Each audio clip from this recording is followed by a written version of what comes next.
USC has put the Big Ten on notice. Matt, your thoughts about that? And really since we're looking at Big Ten or USC through the lens of the Big Ten and the competition out there, what you thought of the various opponents in the Big Ten and who USC is going to face down the road.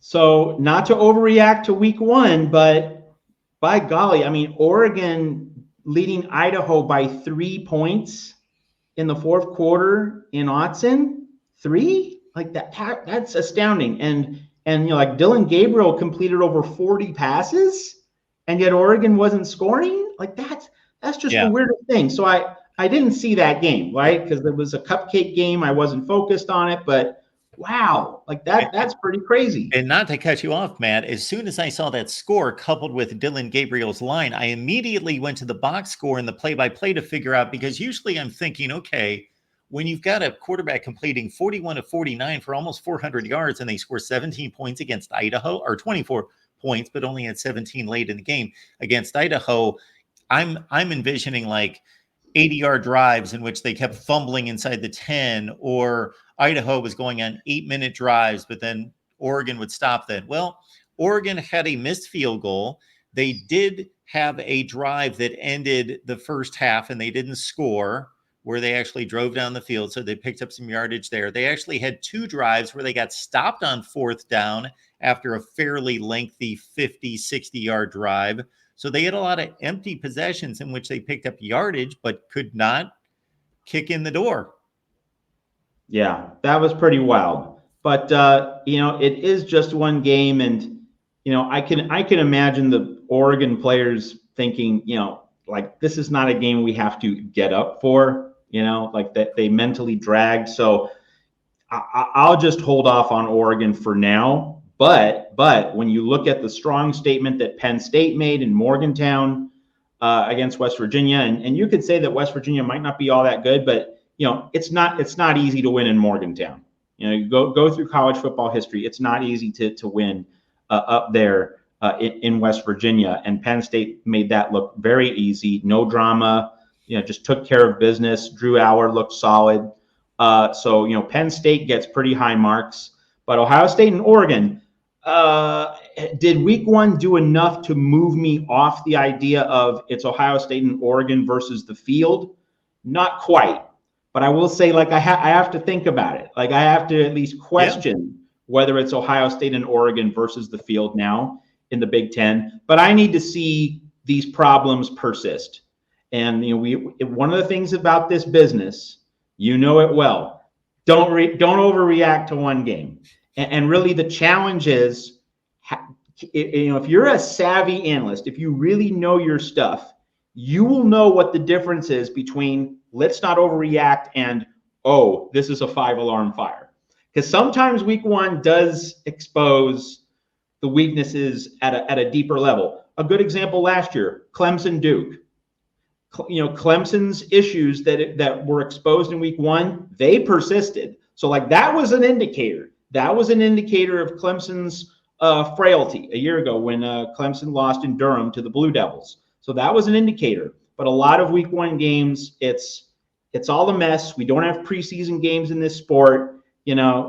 Coaches know that their team is going to win the game, so they don't worry too much about the peripheral details. And then we go to the practice field and we work on stuff and we evolve and we get better. So I need to see Ohio State and Oregon pull another clunker.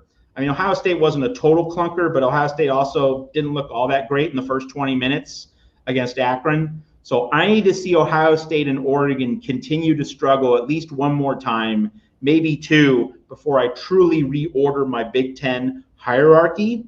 However, here's the thing. And, some Michigan fans are saying, oh, I think USC's ready to win the Big Ten. No. But USC certainly has more of a chance. I think we can all agree there. USC certainly has more of a chance to win the Big Ten than we thought going into the season. I think that's a pretty modest statement to make, that USC is much more in the mix. I think before the season, it was probably Oregon, Ohio State, and then, Michigan, Penn State, maybe USC and Iowa. But USC was probably not solidly in the top 3. All right. Oregon, Ohio State 1 and 2, Penn State 3rd, and then it was a jumble of Michigan, Iowa, USC 4, 5, and 6. You can pick the order. It might have been different for some compared to others, but USC was probably a little bit below the top tier, not quite ready to be on the same plane as the big boys. Right now, I wouldn't say USC is on the same plane, but if you wanted to make that claim, you would now have a lot of credible, solid evidence to be able to make that claim. So, like, the gap between USC and Ohio State, Oregon definitely shrank. There's no question about that. Now, will that gap remain small? Will that gap continue to shrink even more? We're going to find out. But, like, this idea that there's Ohio State and Oregon up here and USC down here in a distant second tier of the Big Ten, it's now much more of a jumble. It's now much more of an even, balanced reality. For now, like, this is subject to change. And let's highlight your top 25 that makes sense, right? I was always reshuffling it every week. Like, the idea that this is now some fixed truth that's going to remain in place for the next 12 weeks. No, it's just, what did we see in week 1? And then week 2 could completely reset our expectations, our awareness, our understanding. Week 3 could scramble the eggs just as much, if not more so. But right now, the gap between USC and Ohio State, Oregon shrank. And Penn State, kind of lift. You could say that Penn State, I think, is right there with Ohio State and Oregon at the top of the Big Ten. And then with Michigan, well, we get that Texas game. We'll learn a ton about Michigan against Texas. And then we can, that'll set the table for USC, Michigan a couple weeks later. Case in point, Matt, of course, going into this season, Oregon, I believe, ranked to number 3 in the coaches and the AP poll. Number 3 in the country. USC's at number 23. USC just defeated a really good football team that's in the top 15 in the country. Oregon struggled mightily against an FCS team. What is going to happen to Oregon this week in the major polls? They might slip a spot or 2. Exactly. And USC is going to jump maybe to 14 or 15. 15, yeah. Okay, folks, if you've not seen my top 25, that actually makes sense. I'm not going to spoil it, but it's going to look nothing like that. Yep, that's right. Totally. I don't know exactly what it's going to look like, but it's based on results, and then it's based on performance, meaning the result is the win or the loss. Number 2 is the performance. Like, if Georgia would have beaten Clemson 34-31, that's going to be evaluated differently than the curb stomping that they put on against Clemson on Saturday. Yeah, and like, this is the poisonous aspect of college football polls as long as you and I have been alive. It's that the pollsters, for whatever reason, they just have these baked in positions and more specifically, these baked in starting points, and everything flows from the starting point. And pollsters are not willing to reset each week. They stick with that starting point, in the preseason polls, and the pieces move based on that, not based on a fresh empirical observation of what goes on each week. So, yeah, cards on the table. Not that it means anything at all in terms of who's going to make the playoff or who's going to play for the national championship. It means 0, because it's all about what you do each week. You have to win your games. You have to do your job. You will not make it if you lose enough games. All right. But for what it's worth, it's a small breadcrumb of discussion. But for what it's worth, USC should obviously be ranked in the top 5. Obviously, like, 0 question. If we are doing this in terms of logic, in terms of empirical observation, in terms of quantifying and measuring top teams, good wins, road, home, neutral site, etc. And Oregon shouldn't be in the top 25, frankly. If you're in a tight game with Idaho at home, you shouldn't be ranked.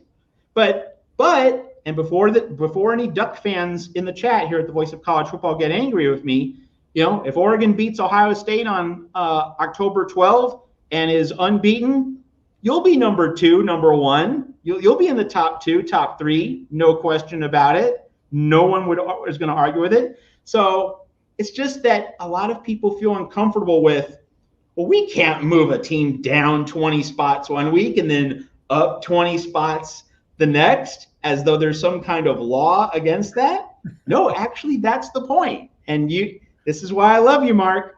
You've said, like, if Rutgers and Kansas have the best wins of the week in college football, put them 1 and 2.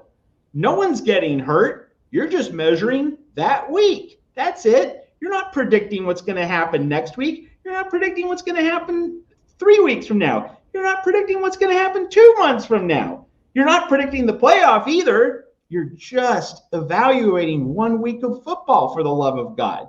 And for some reason, people get upset about that. Because change makes them uncomfortable, doing things in a way that's different from what they're used to, from what is perceived as normal. It gets people really unsettled and really hot and bothered. It gets under the collar. But that's how we should do it. And that's why the Mark Rogers Top 25 That Makes Sense makes Mark a pillar of college football logic here at the Voice of College Football. We appreciate that, Matt. And again, just to back up your point, I'm going to be evaluating whether Ohio State and Oregon had 2 of the top 25 wins on the week. And if I don't evaluate, I can't answer that question right now. I've got to run through every game in college football. And if they didn't, again, it's not the end of the world, but I will get an onslaught on Tuesday. I know that. Case in point, everyone, just take this into account. I'm just plucking a score out of the air. North Carolina went to Minnesota. Is Minnesota a great football team? Of course not. But it's a capable football team with Power 5 level players. North Carolina, that is a better win than what Oregon pulled off against Idaho. North Carolina is going to be ranked ahead of Oregon. The Ohio State game, I'm going to have to do a lot of weighing of that. They eventually destroyed a very horrible team. I think I'm going to weight the North Carolina win above them too, because I tend to go with strength of opponent higher than just demolishing Furman as Ole Miss did, for example. So just be ready, folks, because I get I take it on every year, but it's fun. I just hope that the people in our audience become comfortable with this. Like, just because something isn't normally done or is not done, is done in a way other than what you're used to, that doesn't make it inherently bad or worse, right? Let's just step back and think about it. Is this a better way than doing it the way it always is, with baked in starting points dictating who's ranked higher over the course of the season, as though what you do a season ago should have any merit or relevance to what happens this year? I mean, it's not, here's another pet peeve. It's not, oh, would this team be favored over that team on a neutral field?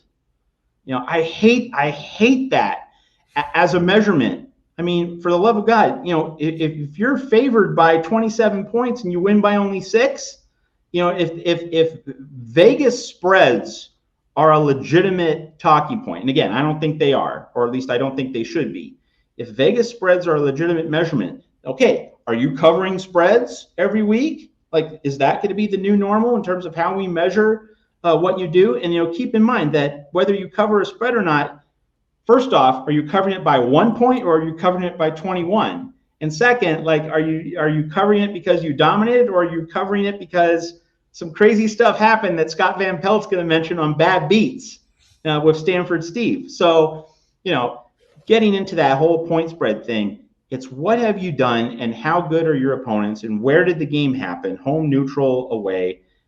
That is what we should be evaluating each week. And again, we're not saying that the rankings on September 7th should dictate the rankings on September 21st. That's actually part of the whole point. the rankings shouldn't dictate what happens 3 weeks from now, a month from now, but we're conditioned to them having an effect. We are conditioned and used to the rankings 1 week kind of having this stasis, this gravitational pull that remains in effect. And I mean, you go back to the classic example of this point, Auburn being 17th in the preseason 2004 poll. If Auburn was instead Alabama, it would have been ranked a lot higher. It would have been in the top 2. But because Auburn was 17 and Oklahoma and USC had those higher positions, that's why Auburn was not selected for the national championship game in the 2004 season. And some people will say, wait a minute, Auburn played Citadel. Well, Alabama, we've seen Alabama, LSU, other SEC champions play cupcakes against the FCS, and they weren't punished for it. So like Auburn kind of got singled out because it wasn't LSU, it wasn't Alabama, in much the same way that TCU got excluded in 2014 because, if that was Oklahoma on the helmet, that team's getting in. But because it was TCU, not a national brand, nope, didn't have the same pull in the boardroom with the ESPN. So all of this is to say we should just be evaluating on the merits. That's what Mark Rogers does. We shouldn't get caught up in point spreads, who would be favored, who's likely to win. It's just evaluating the content and quality of what you've done to this point, which has no bearing on what the resume is going to look like 3 weeks or 3 months from now. I was astounded 2 seasons ago when Nick Saban had a 2-loss football team, but he was campaigning for them making the playoffs in 2022. And his argument was, we would be favored against everyone in the playoff. Can you imagine a reporter standing up to ask Nick Saban a question in a news conference saying, well, what do you say to your audience concerning your Vegas odds, in which Vegas says that you would be the underdog against all the playoff teams and therefore you shouldn't be in the playoffs? Could you I couldn't believe what I was hearing when Nick Saban was going to Vegas odds to try to prove his playoff point. And the other factor in this resume comparison that people get uptight about is if, let's say, a team is number 4, let's say Oregon's 4 and Ohio State's 7, and Oregon plays Stanford back in the old days in the previous schedule, and they struggle against a 1-6 Stanford team, and Ohio State goes out and they obliterate Penn State, who's a top 10 team. Well, that changes the resume considerably. That doesn't mean you're always behind who you're behind. Liken it to a sales team, let's say, and your quota is $5,000 in sales every month. Let's say you go out and you have a great month of $5,500 in sales, but somebody blows it out of the water and they sell $12,000 worth. Well, they're going to eclipse you on the rankings meter. This is all fluid, folks. It's a resume ranking here at the Voice of College Football.